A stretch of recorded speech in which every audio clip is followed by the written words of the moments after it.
Welcome back.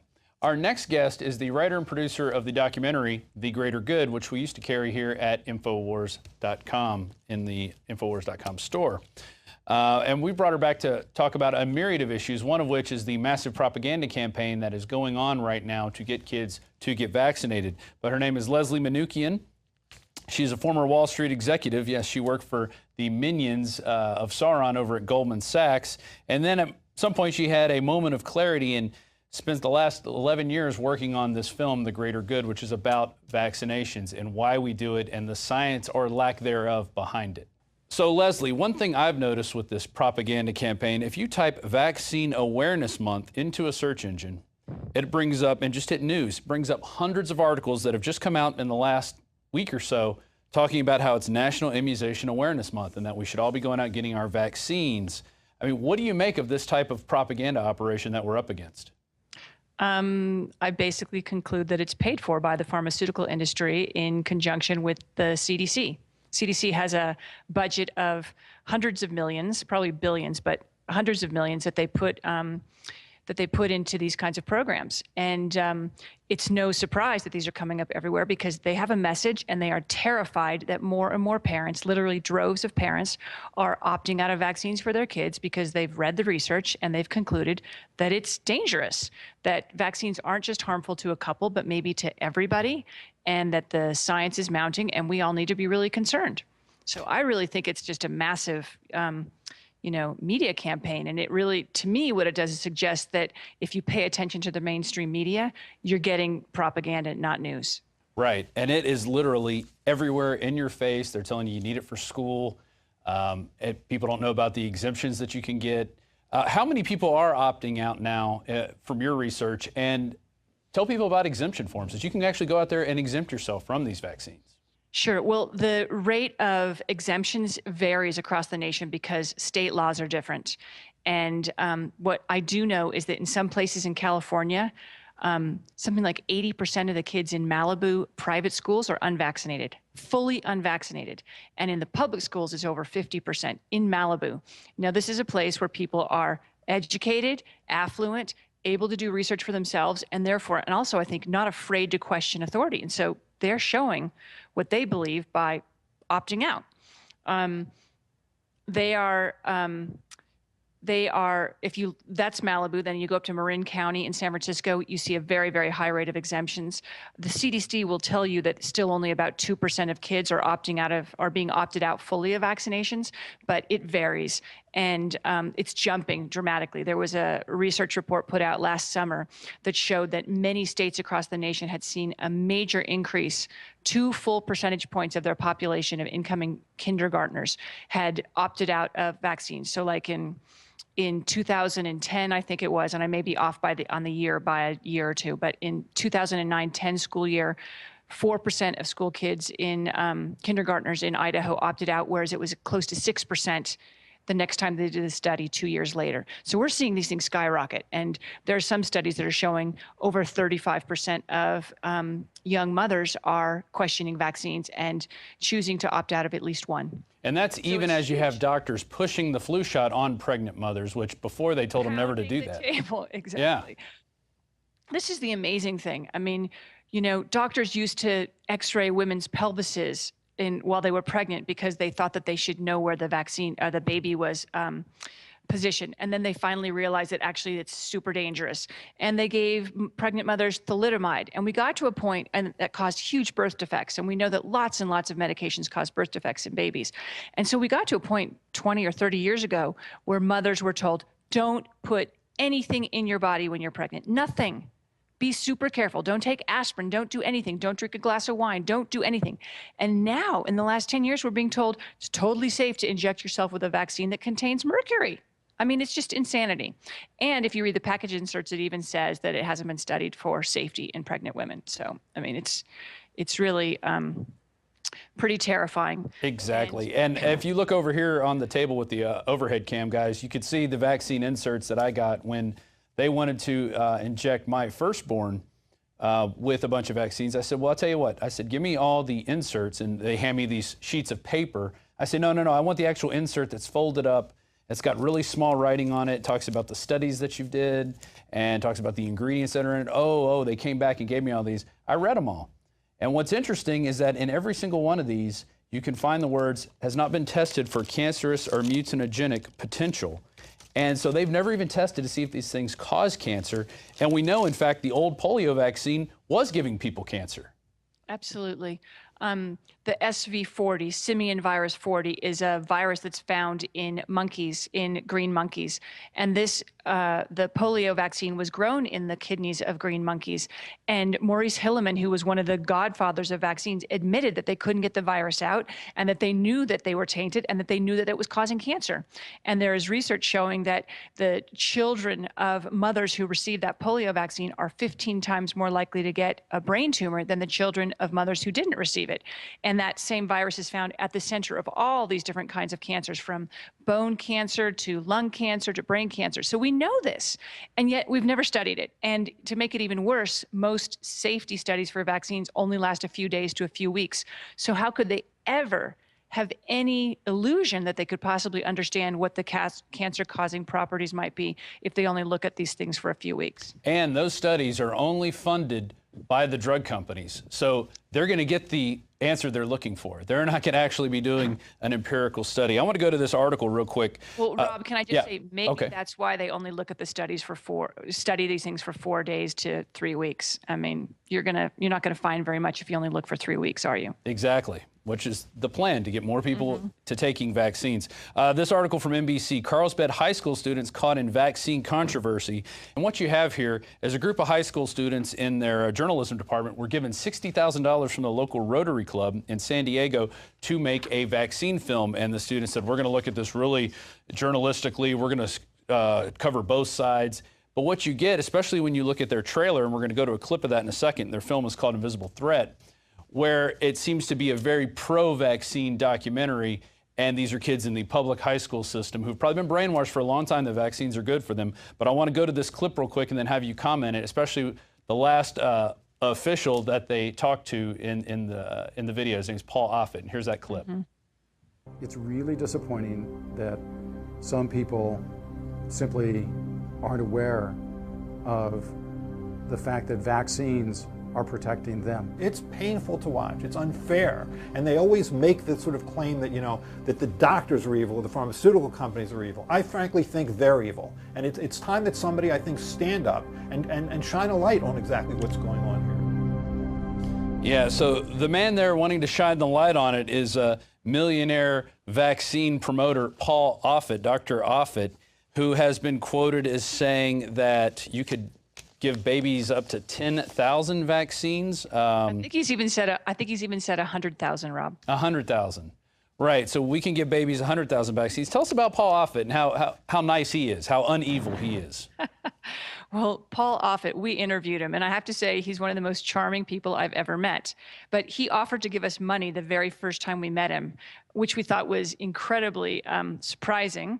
And of course, unethical. When I was making, we made the film The Greater Good, which is all about the vaccine controversy. And the very first time we ever met him, he offered to give us money in the elevator on our way up to his office. He's not only a vaccine promoter. He is not the #1 vaccine promoter in America. He is a vaccine developer. He, in fact, developed a rotavirus vaccine, and he was a consultant to Merck while he was doing it, and he then sold the patent to Merck for an unknown tens of millions. But many people believe that it was somewhere between $30 and $60 million is what he made out of it. And so this guy is on television all the time. He's in every news report. He's written dozens of books. I don't know how he has time to be head of chief of infectious diseases at Children's Hospital of Philadelphia doing all of this extracurricular activity. And he sits in a chair, a $1.5 million, $1.7 million chair that's funded by Merck at Children's Hospital of Philadelphia. And yet he's wheeled out over and over again as the #1 expert and the most knowledgeable, unconflicted person on vaccines in America, when he's completely conflicted, given that he's a vaccine developer and is compensated by Merck, one of the largest producers of vaccines. But you can trust him. I mean, high school students made this video, so you can trust him, right? It's just utterly crazy what they're doing, and it's just another part of the propaganda piece. And so he talks about babies getting 10,000 vaccines. I have an article out of CBS 12 that Alex covered earlier in the week. 12-year-old dies after routine checkup. And I just want to go to a video of this. You can see this mother's face after she brought her daughter to the doctor for a cold. She got the HPV vaccine. Let's roll that clip. So what caused the 12-year-old's life to be cut so tragically short? A few hours before she died, Meredith was complaining of a sore throat. Her mom took her to the doctor. While there, the 12-year-old also got the first round of the HPV vaccine. When I came home, she had just thrown up and was non-responsive on my living room floor. I performed CPR, and she was taken to Waukesha Memorial, where she died. Yeah, so that was just one vaccine that she got, and it was the HPV, which is very controversial. And it says at the end of the article, the family has agreed to let the medical examiner look at the daughter's brain, which they believe could offer clues to her death. What do you think about that case? Well, I think it's unbelievably tragic and sadly so avoidable. You know, we're vaccinating children as young as 9 for a disease they have no risk of contracting until they're much, much older, or for cancer, which most women don't get cervical cancer until they're around 50. So why would you ever risk someone as young as 9, 10, 11, 12, as this girl was, when she has no risk of developing cancer for another 40 years? It's insanity. And the thing is, the CDC's website that tracks adverse reactions to vaccines has had 169 deaths reported to it. These are voluntarily reported. We don't know how many more have never been reported because people don't even know that they exist, the system exists. But this child was vaccinated with something containing aluminum and with particles of the HPV virus. There are fragments of the HPV virus in the vaccine itself, and science has documented this, that those particles have now crossed the blood-brain barrier in healthy adults and caused an autoimmune reaction that resulted in death in healthy adults. So why do we think that it's safe for a 12-year-old? It's just, it's nonsense. That vaccine has 225 micrograms of aluminum in it. And we know that the aluminum in vaccines causes brain damage, which can result in cognitive impairment. It causes autoimmune disease, a whole slew of autoimmune diseases, gastrointestinal problems, and new research shows that it's probably causative in cancer. And yet this is in that vaccine and being injected into girls who have no risk of actually getting the disease for decades. And we actually had the state of Texas. Rick Perry was involved in a campaign saying everyone had to go out, get their daughters vaccinated with this disease. And then they retracted that after there was so much outcry. But the onslaught, the mind control programming is ridiculous. Now, you created The Greater Good. This came out in 2011, but you are still out there creating videos, making people aware of this vaccine hoax and all this propaganda that we're under. Talk about some of the videos you're making now at greatergoodmovie.org. Well, you know, when we made the film, we couldn't possibly go into every aspect that we addressed. So it's greatergoodmovie.org, just so you know, so your viewers and listeners know. And we touched on every topic, but there's no way to drill down deeper. And the other thing is, it's so heavy and depressing. We decided that it would be fantastic to use some of our incremental footage to promote the film, but also to drill deeper down into some of these issues. So we really go into, well, what's in vaccines and what are doctors taught? Our new video that's coming out, and it'll be up on the web later today, is what doctors learn about vaccines in medical school. And viewers and listeners will probably be very surprised to learn that that doctors learn very little in medical school. So we're spoofing all these things. We're drilling down where they're incredibly irreverent, they're funny, and they're very thought-provoking because they really make you question what we're being told about vaccines. So, and let's go to that video now. Let's learn what doctors learn about vaccines in medical school. I think it's going to surprise you. Nearly every child in the United States will get the diphtheria, tetanus, and pertussis vaccine, or DTaP. Yet according to the Centers for Disease Control and Prevention, 1 in 4 of them will have a reaction with things like fever, swelling, and soreness. And less frequently, children will suffer prolonged crying and seizures. The bad news is that nearly all routine vaccinations given carry the same kind of side effects. The good news is this information comes straight from the government, so we can rest assured that doctors are learning everything they need to know about vaccine safety in medical school. And to help you, the viewer, understand all this complicated information, we've created this handy chart, which explains all the information that doctors learn in their training. Sorry, there must have been some kind of a mistake. Let's look at the real chart. Hey, where's the chart? What do you mean this is accurate? Doctors learn nothing in medical school about vaccine reactions and how to treat them? That's insane. But surely medical schools are on top of this and they're implementing changes to make sure that the doctors do learn this stuff, right? Let's show them that information. Okay, that time it was definitely a technical error. Let's show the real information, you guys. So 1 in 4 kids could be having reactions to vaccines. I don't believe it. Let's try and find the truth out. Let's talk to our friend Dr. Stephanie Christner and see what she learned in medical school. In medical school, we did not really learn anything about vaccines. Wait a second, Dr. Christner. What do you mean? I never learned in medical school how vaccines were studied, what type of clinical trials they went through, how they evaluated adverse reactions, how they even evaluated effectiveness. But what's going on? Why aren't they teaching you this stuff? The problem with the information that is put out by the American Academy of Pediatrics, the CDC, the FDA, is that they are being given information from the pharmaceutical companies. I would suspect they're getting some sort of kickback for putting this information out there. You know what? That sounds pretty good. Wait a second. The government is letting the pharmaceutical companies decide what information the public learns about vaccines and vaccine safety? That's horrible. Isn't anybody looking into this? Somebody should, but I don't have time right now because I'm having a huge dinner party and I got to get home. Want to see the guest list? Ha ha ha, you guys. Very funny. Now put up the real guest list. Okay, fine. I'm going home to watch Everybody Loves Raymond all by myself. This has been another edition of the Greater Goods Vaccine Beat. At greatergoodmovie.org, you guys are going to be posting more videos about this, and these are nice little giblets to send out to your friends and family when they start bringing up the vaccine question and asking, you know, should I get my kids vaccinated? Should I get them vaccinated for school? There's a whole exemption program out there that people really don't know about. They really don't let you know about it. It's sort of like behind the curtain type of thing. Tell us about the exemption program, and I know it varies in some states. I think West Virginia, there is no exemption, but most of the states in the union do have exemption programs. And how do people find out about those? Yeah. So one of the best places to find out about exemptions is nvic.org, the National Vaccine Information Center.org. They have a whole segment on laws and exemption forms and things like that. And you are absolutely right.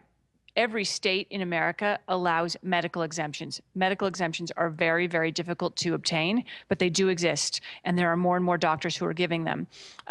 48 states provide what are called religious exemptions, which allow you to opt out for religious beliefs. And it's important for people to understand that it doesn't have to be a organized religion. It can be a religion that it can be just your beliefs as defined in the Constitution, which is that we should never be persecuted or forced to do anything that are contrary to our beliefs. So it doesn't have to be an organized religion in most states.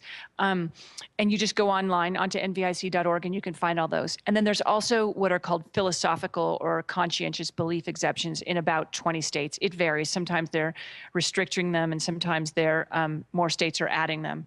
But basically those you can object or exempt your child from vaccinations for any reason you choose. And it's just incumbent upon you to go and figure out what is applicable to you in your state, and then to fill out the form and turn it in to whoever requires it. But they are, you can get out of vaccines, and it's not very hard to do it. And this is despite the fact that school districts across America, and even states that that allow children to be exempted for philosophical reasons, they still run these ads that say that it's the law that your kid be vaccinated. So you just need to be informed and know that you don't have to. Right. And also do this. If you don't believe us, that's fine. Don't believe any of the research. When you go to the doctor, ask for the insert. It's a little folded piece of paper that comes in the box with the vaccine. They get one for every vaccine that gets delivered, so they can't tell you they don't have any. Get them, read the ingredients. Look up each ingredient in a medical dictionary. It doesn't take that much time. Your kid's health is worth it. It took me 2 hours to read through all these. You know what, Rob? There's also a fantastic tool on our website at greatergoodmovie.org/learn more. Underneath there's a catalog of science we put together, and it contains over 200 research papers and case reports that were all published in the mainstream peer-reviewed medical journals that document and explore adverse reactions to vaccines, things as severe as death and as benign as allergies, with a huge spectrum in between: autism and learning disabilities and speech delays and allergies and asthma and rheumatoid arthritis and lupus and MS. You can find research on all of those things, and gut damage and the gut-brain connection, all there on our website. And there are links to all of these studies. So that's amazing work that you've done at the Greater Good. I want to end with one last piece of propaganda, and this is from the Washington Post. Rosie O'Donnell, Jenny McCarthy, the dangers of vaccine deniers and 9/11 truthers. This kind of rolls into the same thing that Offit was saying, how we're evil because we question people, especially people who make unglorious amounts of money on injecting people with stuff they don't really need in their body. And I just find it amazing that here, Jenny McCarthy is a woman who's had her child get autism. She thinks it's from the vaccines. There's plenty of parents out there that can see these causations, yet they're always dismissed. They're always dismissed by the so-called experts who happen to be making money off the vaccines. Mm-hmm. And I just think it's just a sign of the times that we have to combat this negative, or this, I guess, this pro-vaccine propaganda with pro-thought propaganda. Think for yourself. Don't just go along with the herd. I'll give you the final comment. Yeah, it is. I think what you said is perfect, Rob. We all are responsible for our bodies. We're all responsible for our health. And the mere fact that the U.S. government indemnifies completely vaccine producers from any and all harm that vaccines cause should be enough to make every single parent stand up and think about this. Until the pharmaceutical industry is liable for the damage that vaccines cause, why should you trust a vaccine? I don't know. Exactly. I totally agree. Leslie Manukian, thank you for joining us. She's the producer of The Greater Good. Get your copy. I guess you can get it at greatergoodmovie.org. Is that correct? You certainly can. greatergoodmovie.org. It's also going to be available on Hulu soon, and it's coming on. You can also stream it from our website. Yeah. And also get the short videos out there and pass those out to your friends and family. And thank you for joining us. There are many more coming, Rob, so thanks a ton. Excellent. Before I read to you out of the litany of inserts I have of all these vaccines that they want to inject your children with and my children with, the vaccine industry, I want to go to an article from the Age of Autism. And this is a young man, Jake Crosby, who was questioning Professor Paul Offit to GW grad student, get the F out of here, you piece of SH. So this young man has Asperger's syndrome, and all he was doing was wanting to ask some questions to Dr. Offit, and you can read the exchange in the article. It's pretty funny of how nice this guy is. He calls people evil that question things, but look how he treats somebody who just asked him a couple questions. You can go read the article for yourself. So here's what you're going to find in every vaccine insert, one of the little paper inserts that you get from the doctor. And it's written in different language, but here's this one. Carcinogenesis, mutagenesis, impairment of fertility. No studies have been performed with Pentacil vaccine to evaluate carcinogenicity, mutagenic potential, or impairment of fertility. Oh, that's nice. Isn't that nice of them? They don't do any studies to see if this stuff causes cancer. And it's been proven that these things have caused cancer, at least the polio vaccine. Just so you think I'm not joshing you, here's the Haemophilus conjugate vaccine. It's a form of tetanus. And let's go to that one. Same spot. Same writing right there. Carcinogenesis, mutagenesis, impairment of fertility, and has not been evaluated. Oh, look at that. There you go. So trust the doctors. Okay, we haven't done any studies on this. Some of our studies only last 2 to 3 weeks, but you can trust us, okay, and take your vaccines. That's what you need to remember. Just keep taking your vaccines, and especially your fluoride. Yeah, be sure to give it to all your children, and be sure don't read these because, oh wow, then you might have knowledge, and they don't want you to have knowledge. They just want you to watch TV and listen to people like Paul Offit, the millionaire vaccine maker, vaccine pusher. And with that, that's the end of our show. You can join us tomorrow night, 7 p.m. Central, PrisonPlanet.tv. If you're not a member of PrisonPlanet.tv, please consider becoming a member right now. Go to PrisonPlanet.tv and get your subscription. You can share your username and password with up to 11 people. That's our show for tonight.